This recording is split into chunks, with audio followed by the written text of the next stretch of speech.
Bonjour à toutes et à tous. Je me présente Caroline Bézé-Normand. Je suis chargée aux communications et documentaliste à la Chambre-Blanche. On est heureuse de recevoir Sophie Auger pour notre micro-conférence aujourd'hui pour le mois de mai. Sophie Auger va présenter ses recherches sur le statut de l'œuvre dans le contexte du crypto-art. Puis, à la fin de la conférence, il va y avoir une période de questions. Sophie Auger est une artiste de Québec qui vit au New Jersey. Son travail vise à déconstruire les diverses technologies de diffusion de l'image en opérant à travers les écrans, projecteurs, lieux de diffusion et les marchés de l'art. Par l'installation vidéo, la publication et l'expérimentation sur la blockchain, elle questionne les systèmes d'attribution de valeurs symboliques et monétaires aux images. Sophie détient un baccalauréat studio art de Concordia et une maîtrise de design de Rutgers Mason Gross School of the Arts. Puis à la fin de la conférence, il va y avoir une période de questions. Je laisse la parole, Sophie. Merci, Caroline. Merci à la Chambre-Blanche de m'accueillir. Je dis tout de suite, puis merci à tout le monde d'être là. Je vois plein d'amis dans la salle, dans le Zoom. Je l'ai dit tout de suite, j'ai une petite toux, fait que ça va ponctuer la présentation un peu. Je vais partager mon écran. OK. Tout le monde peut voir. Ça dit « If a token could speak ». Parfait. Donc, je vais commencer par présenter l'exposition de mon travail à la Galerie Electra à Montréal, qui est visible en ce moment. Puis ensuite, je vais introduire des références que j'ai trouvées dans le centre de documentation à la Chambre-Blanche et des pistes de réflexion qui ont été générées par ça. Donc, mon exposition à la Galerie Electra s'appelle « If a token could speak » et est visible jusqu'au 18 juin. Donc, il y a deux œuvres dans l'exposition. C'est une installation dont une vidéo qui est projetée sur une surface rectangulaire verticale posée au mur et une autre installation qui est faite d'un ventilateur holographique sur un socle présenté dans la vitrine. If a Token Could Speak, qui est la vidéo qu'on voit ici, qui est à l'intérieur de la galerie, la projection. La vidéo qui est projetée présente des personnages en animation 3D qui s'expriment directement à la caméra. Et pendant qu'ils livrent leur monologue, la caméra dérive dans les rues du Upper East Side de New York avant d'arriver au Metropolitan Museum of Art. Et donc, une photo du vernissage. Et je vais montrer aussi un extrait. Dites-moi si on entend, s'il vous plaît.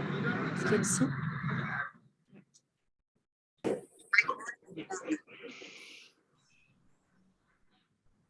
I used to be poor. I'm not anymore. I was born into a cryptographic contract built in the blockchain. My mother only gives birth to originals. Twins that are not from my mother are bastards that are not as valuable as me. My name is 2CF24DPA5F B0A30E2A83B2AC5B9E29E1B162,538B94.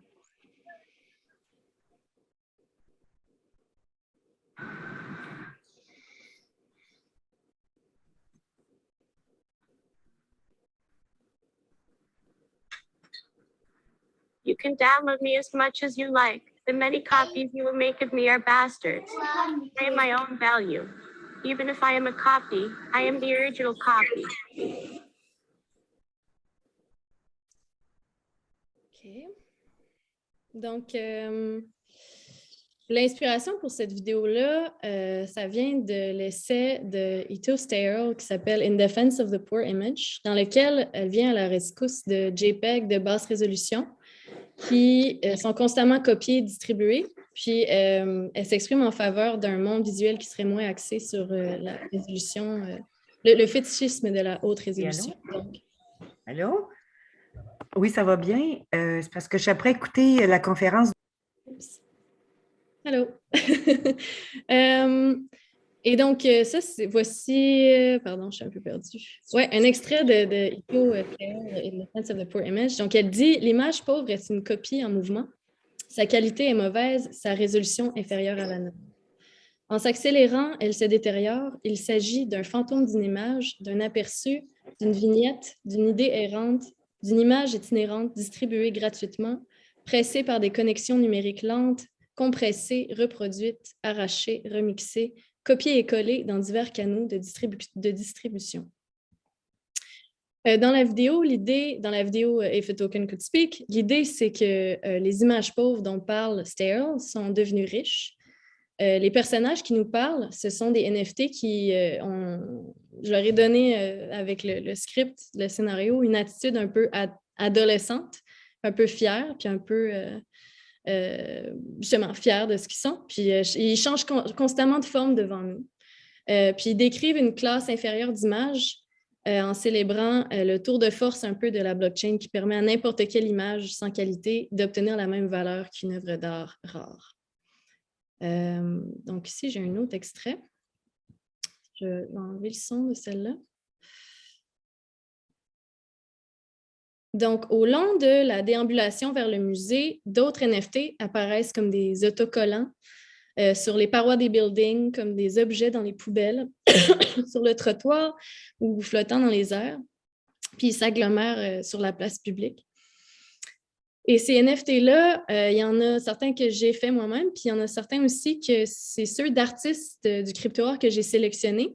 Puis je les ai sélectionnés en fonction de leur travail qui fait vraiment appel à l'esthétique classique du NFT. Donc, on peut penser à un GIF pixelisé, un meme, une modélisation 3D en rotation sur elle-même, par exemple. Puis ces artistes-là, c'est Devil, ETH, El Gecko, Larvalab, Kira Dyron, Art ZZZZ77, Mojo Vision, puis Chafaumont. Donc, c'est des gens qui sont assez connus dans le crypto-art. Puis donc, la vidéo, c'est un peu aussi un espace de méta-exposition dans l'exposition où les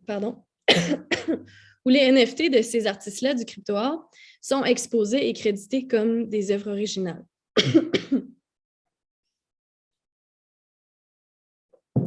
Et donc, ces œuvres-là que j'ai sélectionnées, je ne les possède pas. Je les ai vraiment juste téléchargées depuis le site web des artistes. La plupart des artistes n'ont pas répondu à mes demandes, donc je les ai vraiment comme plus avertis de ce qui allait se passer plutôt que de demander la permission. Et ces œuvres-là sont aussi en vente aux enchères sur les plateformes. Pardon, ça c'est mon YouTube. La plateforme du crypto-art Object, donc le Tezos Blockchain. Tous les profits vont aux artistes. Moi, je ne me fais pas de profit sur leurs œuvres. Je fais comme un peu la médiation, l'exposition de leur travail. Mais je vais y revenir plus tard. Et donc, lorsqu'on possède un NFT, tout le monde peut le voir puis tout le monde peut le télécharger. Par exemple, moi, j'ai téléchargé les NFT d'autres personnes et une seule personne le possède. Donc ça me renvoie à une citation d'une personne qui s'appelle Mackenzie Wark, dans un essai intitulé My Collectible Ass, qui a paru en 2017 dans eFlux, où elle dit que l'avenir de la collection réside peut-être moins dans la possession de l'objet que personne d'autre ne possède, et plus dans la possession de l'objet que tout le monde possède. Donc, c'est un peu ça ce qui se passe en ce moment avec le NFT. OK, troisième extrait.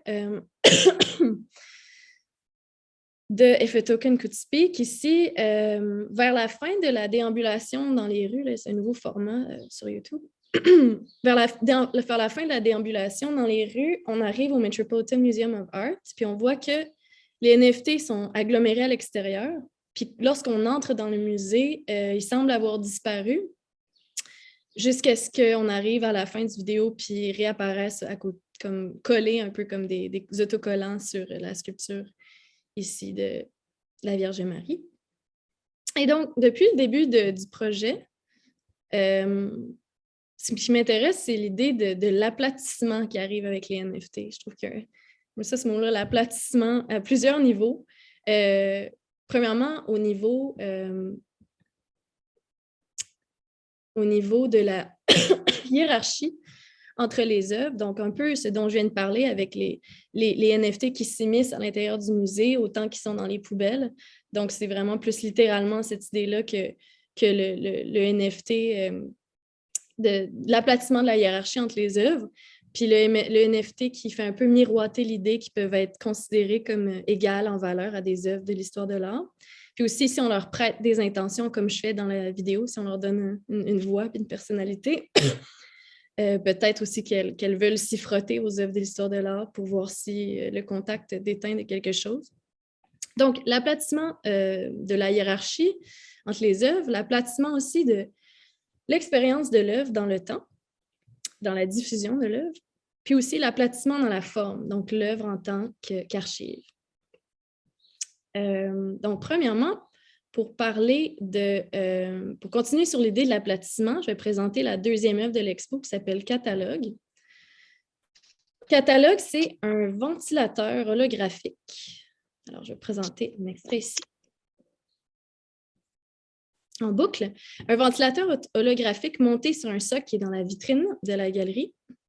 Donc, un ventilateur holographique, c'est fait de lattes qui tournent à grande vitesse sur lesquelles il y a des ampoules LED qui diffusent l'image. Donc, on dirait que c'est un hologramme parce que l'image apparaît comme flottant dans les airs.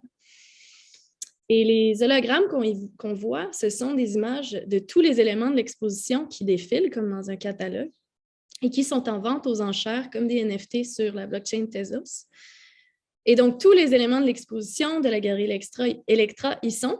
Il y a les œuvres, donc les vidéos, le flyer de l'exposition, une maquette 3D que j'ai utilisée pour l'installation, le script de la vidéo If a Token Could Speak, donc vraiment le document, le scénario, les NFT des artistes du crypto-art que j'ai sélectionnés, les personnages animés de la vidéo.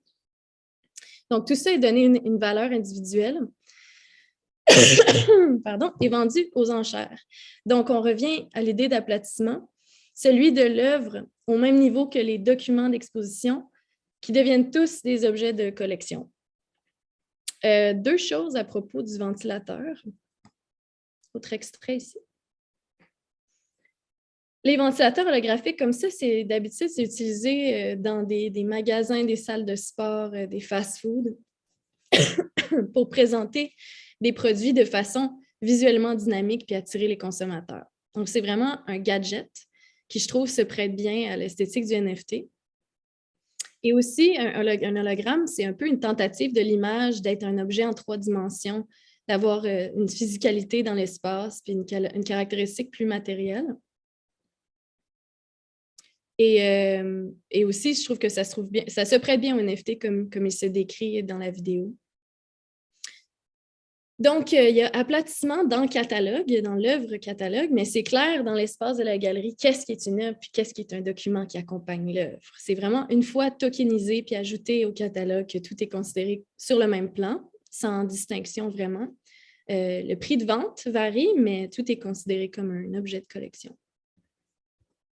Pour accompagner le catalogue, il y a un site web où tous les lots en vente sont listés. Donc, le site web, c'est auction.sophieauger.com. Et donc, on peut enchérir.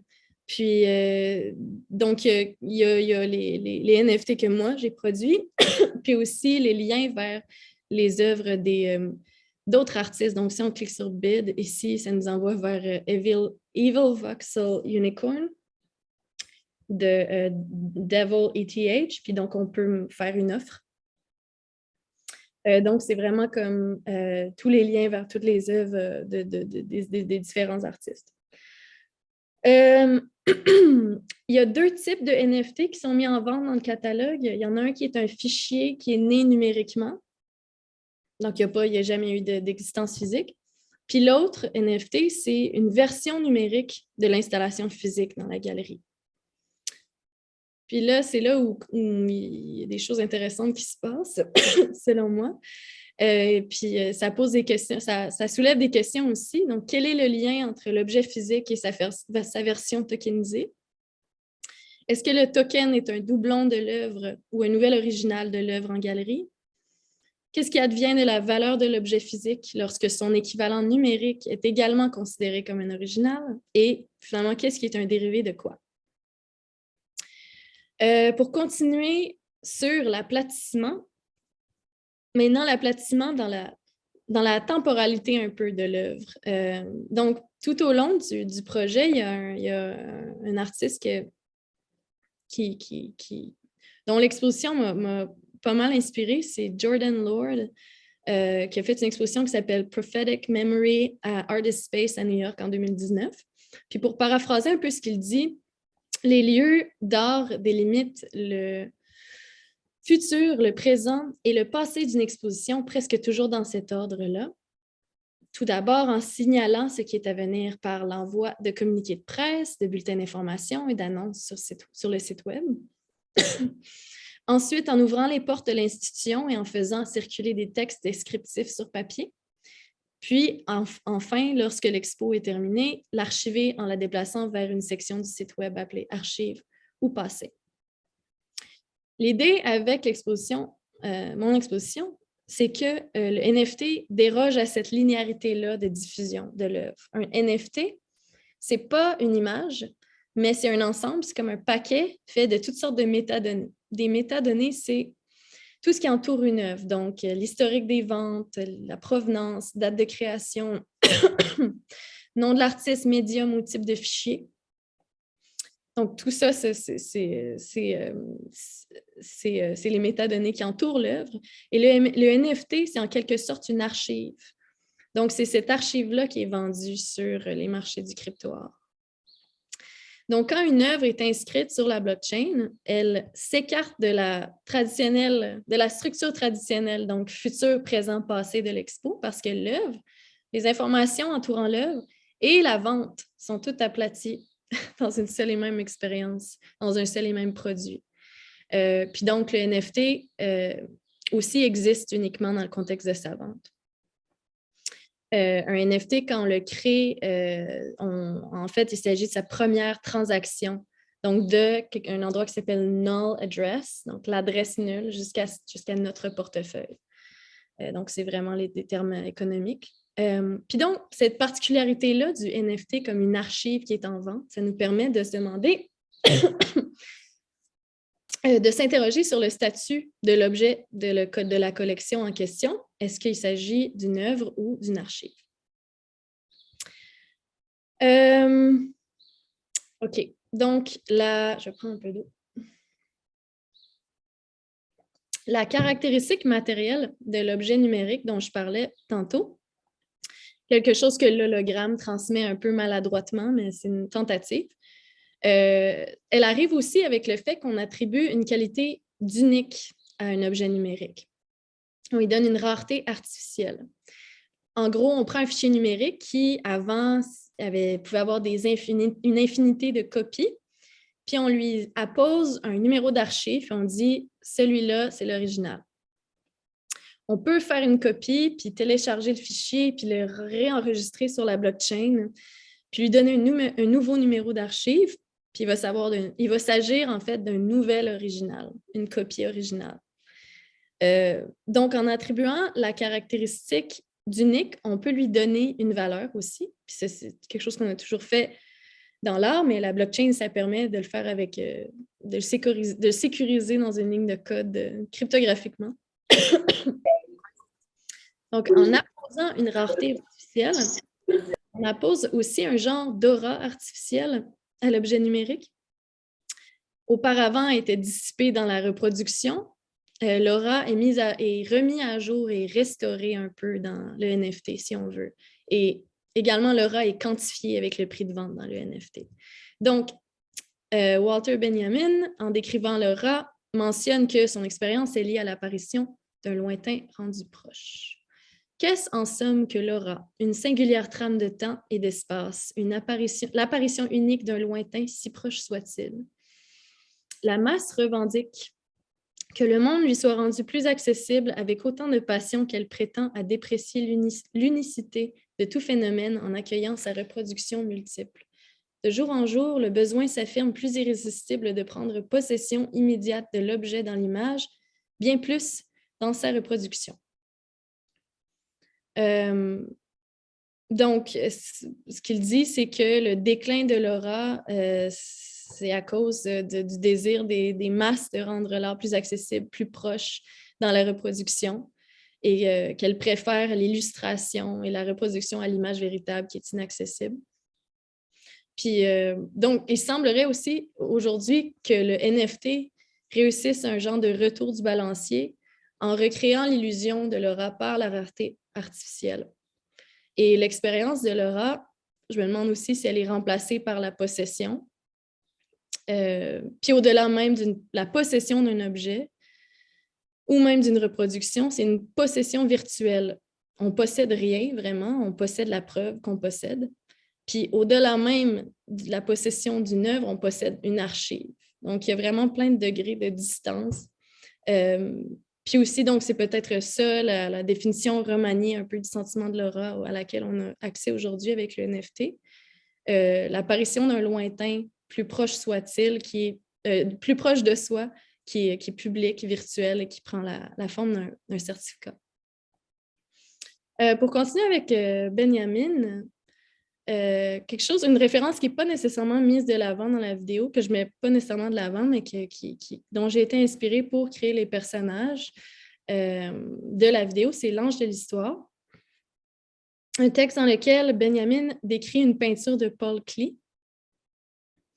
Il existe un tableau de Klee qui s'intitule Angelus Novus. Il représente un ange qui semble sur le point de s'éloigner de quelque chose qu'il fixe du regard.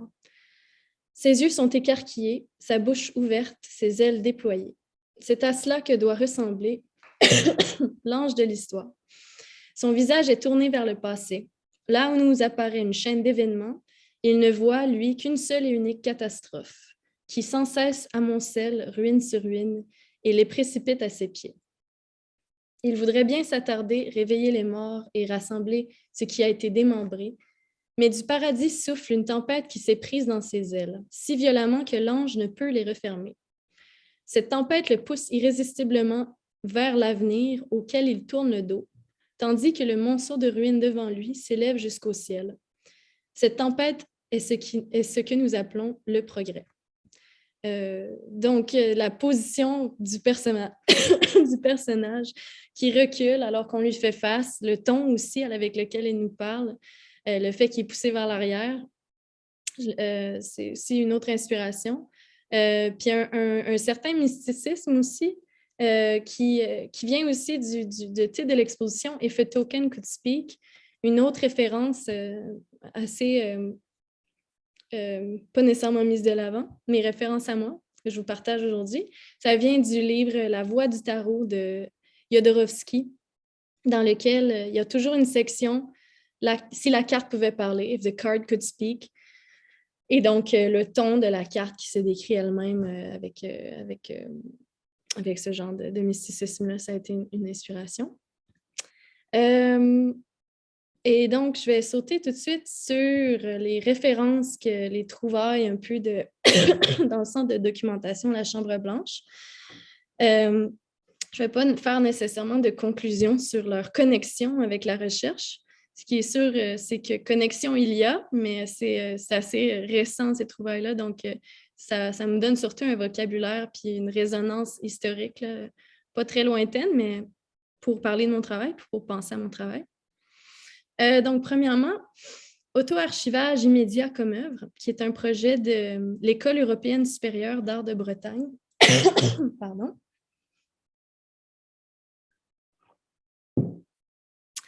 Et plusieurs artistes là-dedans, Julie Morel, Grégory Chatonsky, Karine Lebrun, etc. Il y a plusieurs personnes qui font partie de ce projet-là. Et l'auto-archivage, ça se passe dans le livre à travers la présentation des projets, des propositions conceptuelles assez complexes, là, qui passent surtout par des blogs et de l'art web, dans lesquels les artistes ont réfléchi à l'expérience de l'œuvre, la distance qui nous sépare, qui sépare l'acte de création et sa restitution finale. Aussi, à quel moment on fait l'expérience de l'œuvre?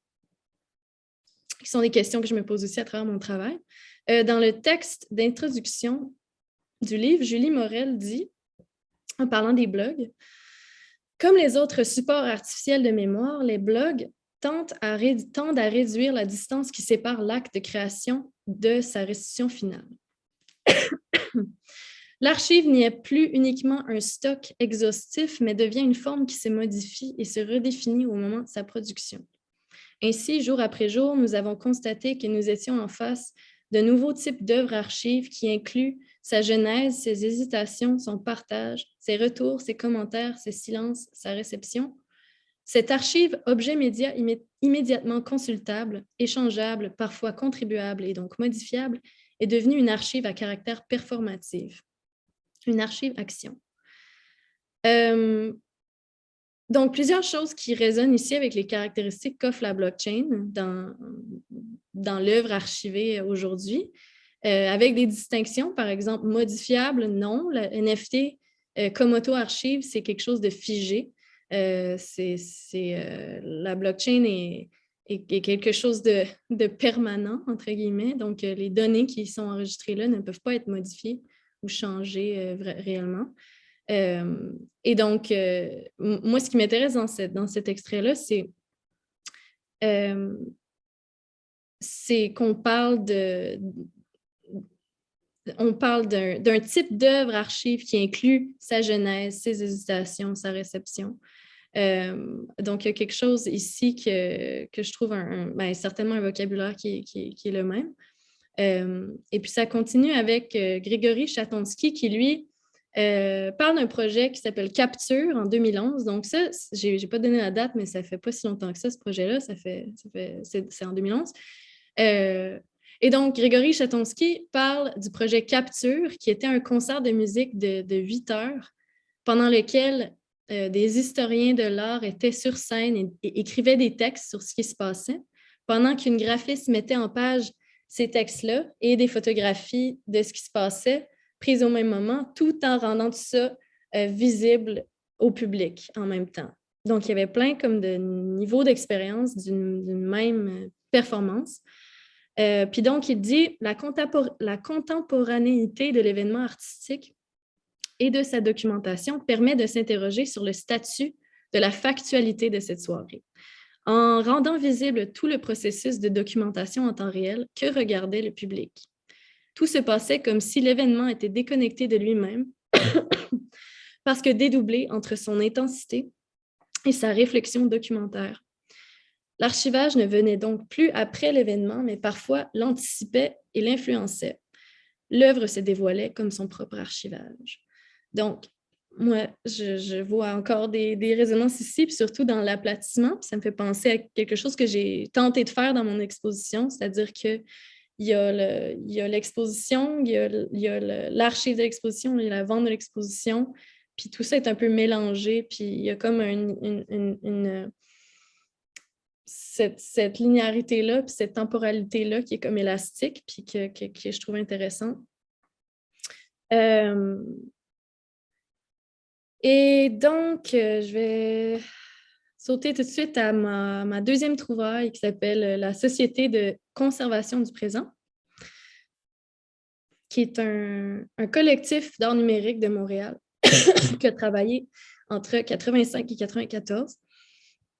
Il travaillait entre art, technologie, archives, et qui faisait plein de réappropriations, même de ready-made. Par exemple, de leur intervention connue, c'était qu'ils sont allés au Philadelphia Museum of Art dans l'exposition permanente de Duchamp, puis ils ont estampé à l'encre le mot « copie » sur l'œuvre Grand Vert de Duchamp.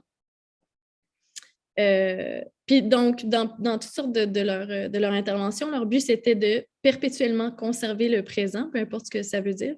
Quelque chose qu'ils accomplissaient à travers plein de gestes artistiques. Par exemple, ils apposaient un numéro d'archive sur des documents comme geste artistique qui peut changer la nature du document en tant qu'œuvre.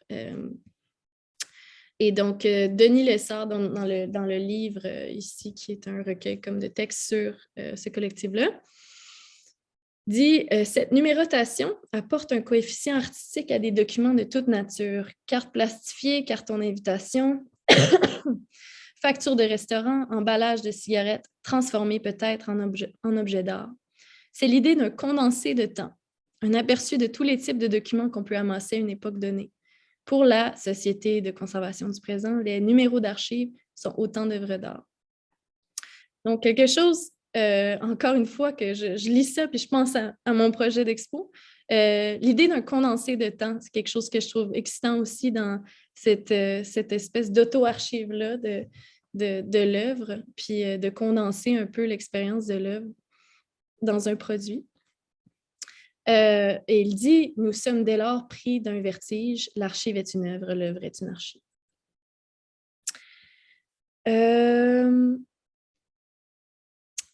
Et donc, finalement, ben, je vais... Ah oui, non, il y a un autre ici. Une autre citation du SCP. En informatique, SCP veut dire Secure Copy, un protocole de transfert sécurisé de fichiers entre ordinateurs. La SCP nous assure que chaque copie est un gain, que c'est une vraie copie, un facsimilé original. Dans la société devenue plus spectacle, quand l'ordinateur devient médium de masse, il est important de rappeler que les simulacres sont très sûrs. Donc, moi, je lis ça, puis c'est un projet de 85 à 94. Puis, je ne peux pas m'empêcher de me dire que ces artistes-là, s'ils étaient présents, ou bien présents, s'ils étaient encore actifs aujourd'hui, je ne pense pas qu'ils le sont, serais pas mal excitée de ce qui se passe avec les NFT, j'ose le croire, parce que, je veux dire, il y a vraiment comme c'est quelque chose de vraiment comme concrètement qui se passe en cryptographie là, avec les NFT, ce qui est décrit ici. Pas nécessairement aussi intéressant que le geste artistique, mais qui se faisait avant que la blockchain apparaisse, mais quand même une concrétisation qui se passe. Et finalement, ma dernière référence, ma dernière trouvaille, l'exposition Seeing Double, Emulation in Theory and Practice, qui est un projet d'exposition du Guggenheim en 2004. Et c'est un projet vraiment intéressant que je n'ai pas vu, mais c'est une exposition qui présentait des œuvres qui ont déjà été exposées par le passé. Et ces œuvres-là utilisaient à l'époque des technologies numériques qui sont aujourd'hui obsolètes et aussi des œuvres performatives dont la documentation serait différente aujourd'hui. Donc, ils demandaient aux artistes de ces œuvres-là d'émuler l'œuvre, encore une fois, dans le but de la refaire, un peu de la préserver sous une nouvelle forme avec les outils qu'on possède maintenant. Donc, un peu comme la traduire d'un médium à l'autre, mais en essayant de garder l'esprit original. Donc, l'expo compare les versions originales avec leurs émulations pour donner au public le choix de décider si la recréation capture l'esprit de l'original. Et puis, un artiste là-dedans dont j'ai pris la citation ici, c'est Robert Morris, qui, lui, a fait un reenactment, donc d'une performance qu'il a fait avec, avec d'autres personnes dans le passé. Puis, il a décidé de filmer ce reenactment-là. Donc, il dit I suppose we could have just restaged the performances, but somehow that did not happen. It was transmuted into a film instead, and the space of film is obviously very different than performance space. The same kinds of movements are going on, but your focus is extremely controlled by the filmmaker. It has also become a record in perpetuity of that performance, the only one other than my notes. Donc, moi, ce qui m'intéresse, c'est cette partie-là. Il est aussi devenu un enregistrement à perpétuité de cette performance, le seul, à part mes notes. Donc, c'est la seule version qui reste au final. Puis je trouve que ça fait un peu une ouverture sur quelque chose dont je n'ai pas nécessairement parlé, la permanence de l'archive sur la blockchain. Une œuvre qui est enregistrée sur la blockchain, il serait arrivé à archiver pour toujours, en théorie. Donc, potentiellement, à un moment donné, pourrait devenir la seule version qui existe de l'œuvre avec un bris, une œuvre perdue, effacée ou obsolète. Donc, ça fait un peu, on pense un peu science-fiction, mais je trouve ça intéressant de penser à ça. Puis, ça fait aussi partie de mes projets en cours et mes projets futurs. Donc, c'est la permanence de l'archive, dont 2 cours que je vais donner. Un cet été à Index Space, qui est un genre de communauté d'artistes designers à New York, et un cours que je vais donner à Parsons School of Design à l'automne, dans lequel ça va être un peu une expérience de groupe où on va réfléchir à l'utilisation potentielle de la blockchain pour créer des archives communautaires permanentes, puis réfléchir à qu'est-ce que ça veut dire archiver pour toujours, puis quel genre d'informations on veut archiver pour toujours. Donc, c'est un peu comme une espèce de groupe de réflexion là-dessus. Puis ça, c'est la suite des choses pour moi. Puis je vais terminer là-dessus. Donc, pour finir aussi, je veux dire que j'ai utilisé une plateforme qui s'appelle Arena. Donc, tous les liens ici, ben, je peux partager. Là, c'est un... ça va être pour tous, si ça vous intéresse d'aller voir les références puis les liens qu'il y a là-dessus. Merci Sophie, c'est une super présentation. C'est sûr, j'ai plein de questions, mais je me demandais si il y a des participantes de la conférence qui ont des questions d'abord. Puis, je vous incite à les poser de vive voix. Sinon, il y a le chat, mais c'est plus convivial quand on entend votre voix. Sinon, je vais casser la glace avec une première question. Parce que, ben, justement, dans ta présentation, ce que je trouve intéressant, justement, je voyais beaucoup un parallèle avec la performance puis les NFT. Parce que, justement, dans le contexte de performance, une fois que c'est donné, dans le fond, comme la performance, il reste juste les archives, les photos, les vidéos, puis ça devient... Puis ce que je trouve super intéressant que tu dises que en fait, que tu as cité l'archive est une œuvre et l'œuvre est une archive. Puis c'est ça, je me demandais par rapport au caractère obsolescent des œuvres virtuelles, parce que éventuellement, peut-être justement, il y a les plateformes informatiques seront plus adaptées au type de NFT, peut-être qui auront été produits à une certaine époque et peut-être qu'ils vont devenir obsolescents. Peut-être que le code source va rester, mais peut-être que l'œuvre elle-même ne sera plus visible. Donc, est-ce que tu considères que cette archive-là devient plus importante que l'œuvre elle-même ou il y a un rapport d'aplatissement ou d'équivalence qui se fait par rapport aux archives NFT? Oui, ben, c'est intéressant. Il y a des artistes qui ont pensé à ça, ben, du NFT, là, qui... premièrement, il y a l'obsolescence aussi mettons, je fais un NFT qui est supporté par une certaine plateforme, un certain logiciel, puis je le vends, puis ce logiciel-là, devient obsolète. Puis aussi, si la plateforme blockchain que j'ai utilisée devient obsolète. Donc, il y a plusieurs niveaux ici, mais si je crée un NFT qui utilise un certain logiciel, je sais qu'il y a des artistes qui ont inscrit ça dans le contrat de la vente du NFT, c'est-à-dire que si jamais la technologie évolue, l'artiste s'engage à créer une nouvelle version de l'œuvre. Donc, ça, c'est comme j'ai entendu parler de ça, mais je trouve ça intéressant de penser à ça justement si l'archive devient obsolète, puis ça fait un peu les vieilles questions, genre l'original, la reproduction, puis aussi genre l'œuf ou la poule. Après ça, genre quelle version reste? Est-ce que s'il reste juste l'archive devient une œuvre? Ça me fait penser à un projet je me souviens plus c'était qui, là, c'était un peu... pour mettre le feu aux poudres, là, c'était des gens qui ont acheté un print de Banksy aux enchères, puis qui l'ont enregistré comme un NFT, puis qui se sont filmés, ont fait une performance, qui ont brûlé l'impression physique. Puis en 10 ans, maintenant, toute la valeur, tout l'aura se transfère dans le NFT. Donc, c'est vraiment comme quelque chose auquel les gens pensent beaucoup de comme, c'est quand il y a 2 versions, là, laquelle devient un peu la première, l'original, puis l'authentique. Mais... Je me demandais par rapport à ta pratique, parce que en tant que tel, par rapport à l'exposition que tu nous as présentée, je trouve qu'il y a un rapport contextuel qui est quand même assez fort sur le lieu, conceptuel aussi, il y a un rapport très conceptuel, puis tangible aussi dans ta pratique, parce qu'on voit justement, tu as des impressions, tu as des objets aussi.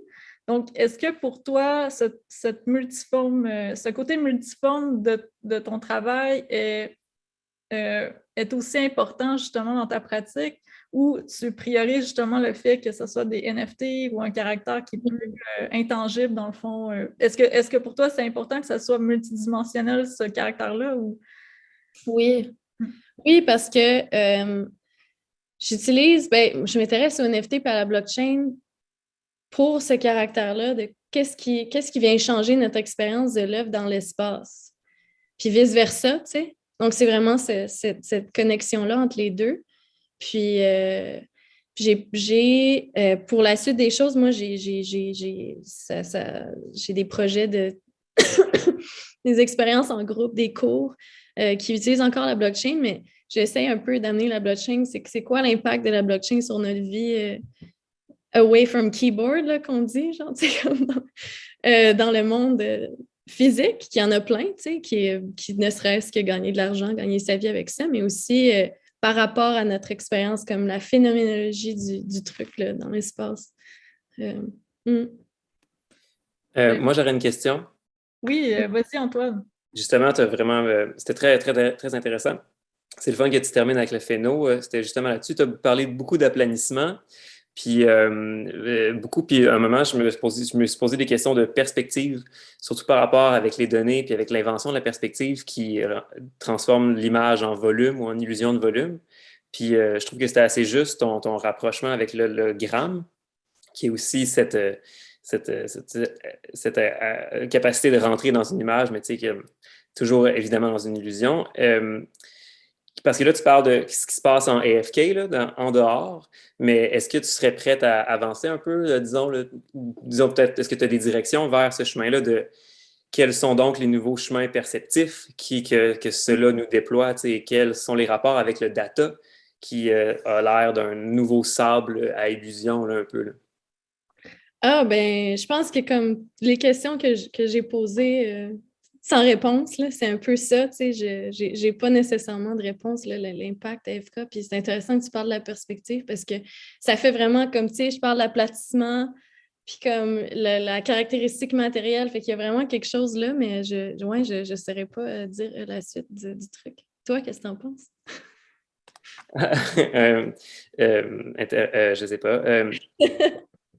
En tout cas, j'ai vraiment noté l'aplanissement. C'est parce qu'on dirait que c'est un mot assez péjoratif. On dirait qu'on perd, mais je trouve que, comme justement dans l'invention de la perspective, l'image n'a pas vraiment pris de volume. Pourtant, c'est une révolution en soi qui dimensionne la bidimensionnalité. Puis là, ta réflexion me pointe surtout sur justement comme quel est cet espace. Il y a le métavers, mais il y a ce rapport-là un peu monstrueux entre le data et la limite de notre perception de l'écran. Hein. C'est sans fin, constamment, toujours plus gros, mais c'est toujours autant limité dans notre ouverture à le saisir. Je sais pas, tu m'as laissé avec des bonnes interrogations. Là. L'hologramme est vraiment comme quelque chose de pertinent à ce moment-là, je pense.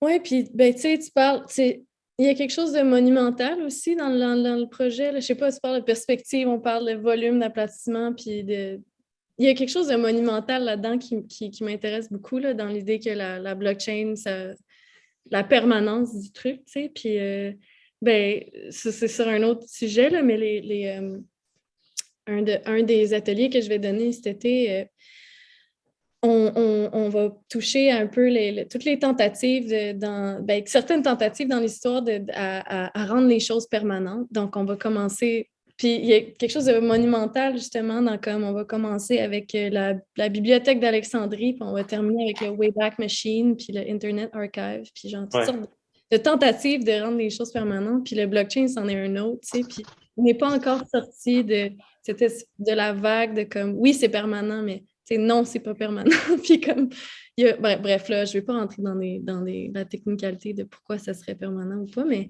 le monumental de ça, qui est intéressant aussi. OK, merci. Est-ce qu'il y avait d'autres questions pour Sophie? Hugo.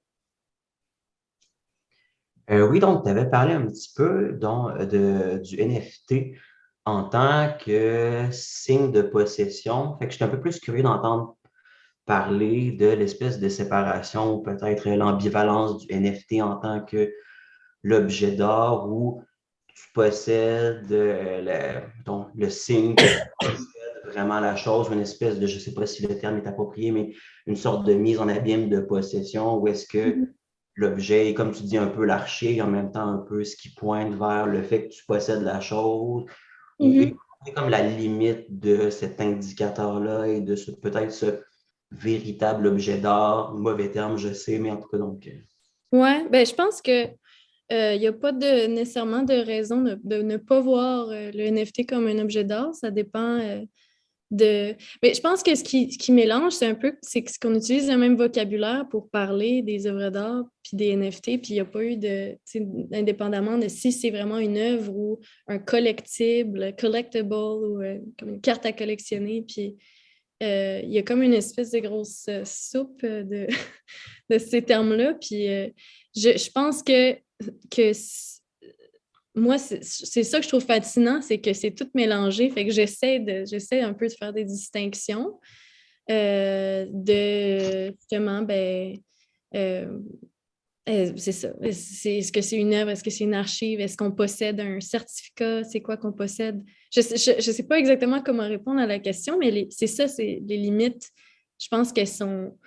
On est confus par rapport à la terminologie qu'on utilise pour parler des NFT. Mais c'est. Ouais. Je sais pas si ça répond. Non, c'est bon. En effet, donc, tout doit être à faire dans la manière de nommer les choses, délimiter un peu. Fait que, ouais. Merci Hugo. Est-ce qu'il y avait d'autres questions pour Sophie?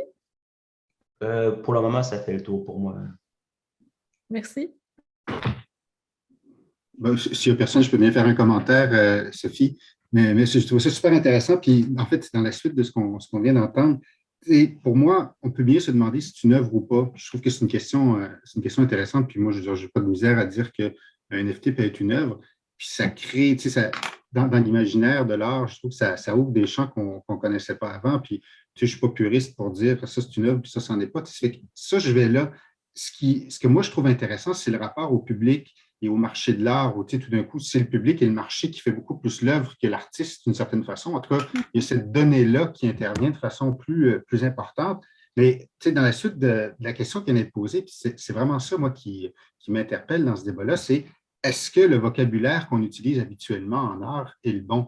Tu sais, puis je pose la question sur justement l'original puis le multiple. Tu sais, pour moi, c'est plus intéressant de savoir de se poser ces questions-là avec les NFT. Tu sais, c'est un débat d'estampes, de photos. C'est un débat du 20e siècle, on va dire, que se poser ces questions-là. Puis oui, on peut faire des parallèles, mais à un moment donné, il me semble que ça s'applique moins, disons. En tout cas, c'est autre chose. Je pense, Sophie, un peu dans le sens de ce que tu disais.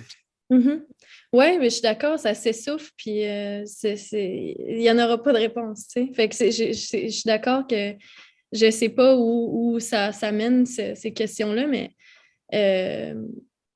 je pense que ça rapporte aussi, pour moi, dans l'expérience de la phénoménologie du truc, là, quand on a deux versions, pas nécessairement c'est laquelle œuvre, c'est laquelle archive, c'est laquelle la première, parce que ça, c'est des questions aussi qui viennent juste donner une valeur monétaire dans le NFT.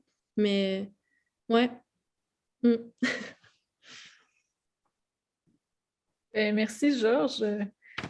Moi, j'avais peut-être une autre petite question par rapport à ton exposition, parce que je pense qu'il y a un caractère commissarial aussi qui est présent. Puis je me demandais, est-ce que tu considères que tu as fait une sélection comme une commissaire ou comme une artiste, ou comment tu perçois un peu le travail des autres artistes à travers ton œuvre?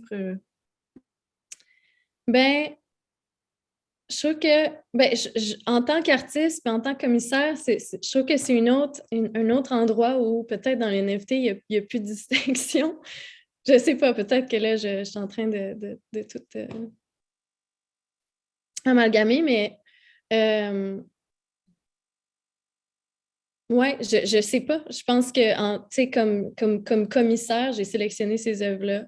Dans la vidéo, je vois ça comme une méta-expo ou comme juste un espace où c'est copies-là sont considérées comme les, tu sais, encore une fois, les termes copie originale, mais il y a quelque chose d'intéressant dans les NFT, c'est-à-dire que la collection puis la revente, ça a aussi comme en tant qu'artiste, ça a aussi un caractère de...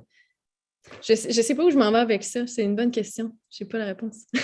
Mais c'est vrai que dans les NFT, il y a beaucoup ce caractère-là, justement, de les choses appartiennent, mais pas vraiment. Donc, il y a une idée de partage aussi des œuvres des autres à travers, parce qu'on voit beaucoup de la citation aussi à travers d'autres œuvres. C'est sûr qu'il y a des copies aussi, ça, c'est un problème là aussi, en fait, sur les plateformes de vente de NFT. Mais il y a quand même ce rapport-là de référence et d'autoréférence aux autres artistes de la même, en fait, de cette école-là d'artistes numériques aussi. Là. Ouais. Ouais, c'est mon chat. Si je pourrais ajouter, j'aimerais ça, parce qu'en fait, il y a comme un truc qui réitère au sens où on dirait qu'on est à la fin de certains codes d'analyse, comme l'original, le doublon, le truc, qui sont très du 20e siècle. Puis, étant donné l'ampleur que ça a pris, les NFT, pour le monde de l'art, mais pour sa question, puis ça révèle aussi un autre que finalement, c'est quand l'argent est arrivé que le monde a commencé à se poser des questions, tu sais. Puis d'une certaine façon, c'est assez humain. Ça serait le contraire, c'est un peu quand même étonnant. C'est comme une pureté, là, une action artistique face au temps de débat. Là. Mais peut-être que justement, on serait sans doute à ce moment-là à un épuisement, c'était judicieux, et de se poser des questions de quels sont donc les nouveaux barèmes d'analyse de ces nouveaux champs de création-là. Tu sais. Je reviens à l'aplanissement au sens qu'il peut même être 1D, là, unidimensionnel, parce que finalement, quand tu rentres dans le numérique et le média, tout passe dans le même trou. C'est comme, et ce trou-là corrode absolument n'importe quoi. Hein. C'est performeur, danseur, chanteur, machin, il faut que ça soit scanné, puis il faut que ça soit mis en données, puis après ça, tout ressort n'importe comment et tout est fluide après. Tu sais. Ouais. C'est peut-être ça qui nous tient à la gorge parce qu'on veut analyser, mais on a juste besoin de nouveaux cadres d'analyse, en fait. Si je peux me permettre de bouncer sur la notion de curation de Caroline. Je ne sais pas, est-ce qu'on m'entend? Oui. Oui, OK, cool. Mais c'est ça, c'est comme étant donné qu'il y a une expérience d'aplatissement dans le NFT, donc justement qu'il y a une espèce de perte de repère par rapport à la notion de curation. Je ne sais pas si en fait l'espèce de la société de conservation du présent où c'est une espèce de piste de curation pour le NFT, où dans le fond, de l'eau puis du flux comme, je sais pas, de voir ça par la lorgnette, dans le fond, d'être propriétaire, possédant en fait une œuvre ou ne posséder l'original, la copie. Mais peut-être, je sais pas, c'est comme, c'est ça. Excuse-moi, Mick, t'as comme bugué pendant tout le... J'ai pas entendu. T'avais-tu... Ah non, merde. Ouais. C'était-tu une question? Parce que j'entendais juste comme des sons. Je m'excuse. Oh non, c'était plus, c'est ça. Je voulais juste prendre sur l'idée de curation, l'idée de, justement, est-ce que la société de conservation du présent, eux, en fait, dans le fond, c'est préserver perpétuellement le présent. Donc, est-ce que ça, c'est une forme de curation, dans le fond, du NFT, justement, d'arriver de tout le temps essayer de remettre au présent, dans le fond, un NFT? Au lieu de prendre ça par la lorgnette, de posséder ou pas une œuvre, que ce soit une originale ou une copie, mais plutôt en fait de justement comme ramener en fait une œuvre dans le fond au présent, essayer de l'épingler perpétuellement. Ça serait une forme de curation du NFT. L'épingler perpétuellement. Oui, comme un aimant qui ne veut pas tenir sur un frigo d'une coupe puis qui tombe tout le temps, puis tu essaies tout le temps de la réépingler, en tout cas. Non, je vois. Oui, je sais pas. C'est intéressant. Merci, Mick. J'ai pas de réponse. J'aime ce que tu dis.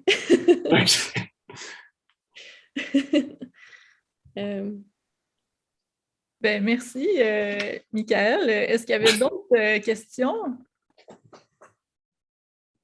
En tout cas, c'est sûr qu'il y aurait beaucoup à dire sur les NFT, là. On n'a pas fini. Puis justement, de peut-être... j'ai un ami justement qui prépare un lexique sur le vocabulaire pour la performance, mais je pense que ce serait bien d'avoir un lexique ou un vocabulaire qui se prête bien justement à ce type de pratique artistique-là aussi, tu sais, que ses propres règles, ses propres manières de fonctionner. Je pense que c'est tellement riche, puis aussi actuel, dans le fond, c'est difficile à saisir aussi complètement. Oui, puis aussi, il y a aussi utiliser le NFT comme un médium quasiment, puis aussi utiliser la blockchain puis le NFT pour penser à autre chose, comme toutes ces questions-là. Puis, un lexique.